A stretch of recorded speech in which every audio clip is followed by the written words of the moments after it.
Hello, আসসালামু আলাইকুম viewers. আশা করি আপনারা বুঝতে পারছেন আজকের ভিডিওটা কি টপিক নিয়ে আমরা বেসিক্যালি কথা বলতে চাচ্ছি। শর্ট ভিডিও তৈরি করার জন্য আমাদের বেসিক্যালি একটা অ্যাপ্লিকেশন লাগবে। অ্যাপ্লিকেশনটার নাম হচ্ছে কুইকটক। তো আজকের ভিডিওটা বেশি কথা না বাড়িয়ে চলুন শুরু করা যাক। জাস্ট ক্রোম ব্রাউজারে চলে যাবেন। ক্রোম ব্রাউজারে যাওয়ার পর এখানে ইউআরএল সার্চ দেবেন। কুইকটক বলে।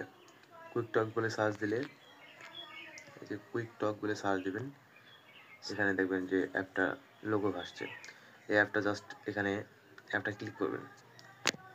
অ্যাপটা ক্লিক করার পর আপনাদের জাস্ট একটু কয়েক সেকেন্ডের, যেহেতু আমাদের ডাউনলোড করা আছে তো আপডেট চাচ্ছে, তো আপনাদের মূলত প্রথমে ইনস্টল করা লাগবে। ইনস্টল করার পর আপনারা চলে যাবেন কুইকটক অ্যাপ থেকে করবেন, এইসব শর্ট ভিডিও পাবেন।